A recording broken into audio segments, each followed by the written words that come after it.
यहाँ पर अहमदाबाद के वोटर भी हैं। अहमदाबाद में तो वोटिंग है आज। बस अभी हाँ? वोटिंग बस के लिए अभी? जाना है। एक्सरसाइज करके वहीं जाएंगे। अच्छा, ये तो वोट डाल कर है। देखिए ये मैंने भी दिल्ली एमसीडी में डाला था वोट। मैंने मोरबी से डाला हुआ बहुत है, अच्छा। ऑलरेडी डन अच्छा, on first. On first Yes. मतलब पहले उसमें ही उनका हो गया था। और अब ये जो दूसरे दौर का मतदान होना है, क्योंकि अभी गुजरात के ऊपर बहुत बड़ा सवाल हो गया है कि वोटिंग परसेंटेज नीचे जा रहा है। वोट तो डालने जाएंगे ना सब? बिल्कुल बिल्कुल, हाँ जी बिल्कुल जाएंगे। बस यहाँ से घर जाने के बाद वोट देने ही जाना है। Thank you. वोट देने जाना है। वैसे इस सुबह को और साबरमती रिवर फ्रंट को कौन ना कह सकता है। तो यहाँ भी स्वास्थ्य के लिए आ गए, पर वोट डालने सब जाएंगे अभी। अभी जाएगी जाएगी वहाँ, अभी उधर से जाके उधर वोट डालने जाएगी। अच्छा, देखिए ये बहुत ज्यादा जरूरी होता है। वैसे विरमगाम में हार्दिक पटेल की पत्नी से बात की है सौरभ वक्तानिया ने, हमारे संवाददाता। पहले हम उनके पास चलते हैं और उसके बाद हम आगे बातचीत के सिलसिले को बढ़ाते हैं। हार्दिक पटेल की पत्नी किंजलबेन हमारे साथ मौजूद है। किंजलबेन, आज बहुत बड़ा दिन है, किस तरीके की उम्मीद है, क्या तैयारी कर रहे हैं आप? बिल्कुल, आज बहुत बड़ा दिन है। अभी हम पूजा करके वोटिंग करने निकलने वाले हैं और आज एग्जाम है, ऐसे ही मान लो, क्योंकि इतने दिनों से हम जो प्रिपरेशन कर रहे थे वो प्रिपरेशन अब खत्म हो चुकी है और आज एग्जाम का दिन है और 2 दिन के बाद रिजल्ट भी है। तो काफी उम्मीदें है कि रिजल्ट अच्छा ही आएगा। किस तरीके की उम्मीद कर रहे हैं जनता से, क्या कुछ मुद्दे खास रहेंगे? हार्दिक पटेल से जब हार्दिक भाई से बात होती रहेगी, क्या कह रहे हो आज? हार्दिक से तो मेरी वो अभी मतलब लोगों के बीच ही इतने दिनों से तो काफी कम बात होती है। लेकिन लोगों से मेरी ज्यादा बातें हुई है। तो लोगों में एक है कि हार्दिक में काम करने का उत्साह है। वो यहीं का लड़का है, हमारा विरमगांव का लड़का है, यहाँ बड़ा हुआ है। तो वो विरमगांव की परिस्थितियों से काफी ज्यादा वाकिफ है। अगर वो आएगा तो गांव के लिए कुछ अच्छा करेगा, वो गांव के लिए कुछ भला करेगा, ये उम्मीद है लोगों की।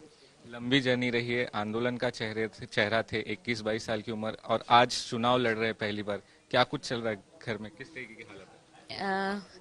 देखिए, चेंजेस हर किसी की लाइफ में आते हैं। ऐसे ही हार्दिक की लाइफ में भी है कि वो आंदोलनकारी थे, फिर कांग्रेस में गए, फिर भाजपा में गए आए। लेकिन माध्यम सिर्फ अलग अलग हुए, लेकिन उनका जो ध्येय था कि लोगों के लिए मुझे कुछ करना है, बस वो एक था। भले ही माध्यम अलग है कि आंदोलन भी किया तो लोगों के लिए किया, कांग्रेस में आए तो ये सोच किया कि मैं लोगों के लिए कुछ करूंगा। लेकिन वहां जब ऐसा लगा कि उनका कुछ लोगों के लिए वो काम नहीं कर पा रहे, तो सही दिशा में भारतीय जनता पार्टी में हम आए। तो ये मेरा कहना यही है कि भले ही माध्यम अलग अलग हो, लेकिन हार्दिक का सिर्फ यही एक ध्येय रहा है, गोल रहा है कि मुझे लोगों के लिए कुछ करना है। तो कांग्रेस का तो ये गढ़ रहा है, लेकिन इस बार क्या लगता है आपको, हार्दिक भाई जीत पाएंगे यहाँ पे? आपको उम्मीद है वैसे? 10 साल से अगर कांग्रेस आई तो इसका मतलब ये नहीं कि ये कांग्रेस का गढ़ है। देखिए, ऐसा नहीं कि 25 साल से 50 साल से कांग्रेस ही आई है यहाँ पे। भले ही 10 साल से यहाँ कांग्रेस है, लेकिन लोगों में एक रोष है कि कुछ भी काम नहीं हुए। विरमगांव के जो उन्होंने वायदे किए थे वो तो बिल्कुल भी नहीं हुए। तो अब भी रोष है लोगों में, और मुझे यकीन है कि अब इस साल हार्दिक है चुनाव में, तो मुझे पूरा यकीन है कि हार्दिक ही जीतेंगे। पूरी उम्मीद है कि हार्दिक भाई जीतेंगे? बिल्कुल उम्मीद है कि लोगों को पूरा विश्वास है लोगों का कि हार्दिक हमारे लिए कुछ करेंगे, और मुझे विश्वास है कि लोगों का साथ हमें मिलेगा। तो दावे, यकीन, आत्मविश्वास सब रहता है, लेकिन देखिए आखिरी लम्हे तक सब चाहते हैं कि किसी की भी तरीके से उनका जो फासला है, उनकी जीत हो, उनकी जीत का फासला बढ़े। यहाँ पर अहमदाबाद के वोटर्स जिन्हें हम जो एक एक करके जा भी रहे हैं, आप क्या फर्स्ट टाइम वोटर हैं? Yes ma'am, it's my first time today. मतलब एक्साइटमेंट है बहुत ज्यादा। कि चुन पाएंगी आप? यहाँ पर कितनी दूर है आपका voting? That is 15 minutes from here. यहाँ से 15 मिनट्स है। आप लोग भी सब जा रहे हैं ना वोटिंग? जा रहे हैं। हमारा वोटिंग है कृष्ण नरोड़ा पे है। अभी जा रहे हैं वोटिंग करने के लिए। अच्छा, तो अभी एक एक करके सब यहाँ से जरूर वोटिंग करने के लिए जा रहे हैं, लेकिन हम आपको गोधरा भी लिए चलते हैं जहां से हमारे संवाददाता हमारे साथ हैं, और रानिप जहां से गोपी भी हैं, और साथ में हिमांशु भी। हिमांशु, आप उसी बूथ पर हैं जहां पीएम आएंगे अभी?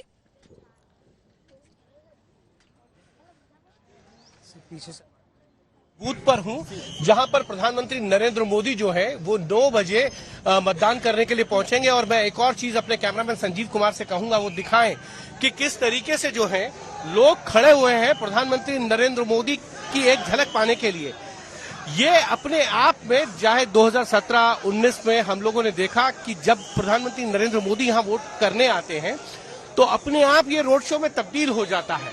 लोग सड़क के दोनों तरफ आके जो है वो खड़े हो जाते हैं और प्रधानमंत्री नरेंद्र मोदी हाथ हिलाते हुए और लोगों का अभिनंदन करते हुए जाते हैं और मतदान करने के लिए आते हैं। आज बड़ी खास बात यह है कि शायद प्रधानमंत्री नरेंद्र मोदी जो हैं वो ओपन कार में वोट करने आए। जिस तरीके से रोड शो किया जाता है ना, उस तरीके से वो ओपन कार में जो है यहाँ पर वोट करने आएंगे इसी निशान स्कूल के अंदर। और उसमें वोट करने के बाद जो है प्रधानमंत्री नरेंद्र मोदी जो है वो यहाँ से अपने भाई सोमा भाई मोदी के घर पर जा सकते हैं मिलने के लिए उनसे।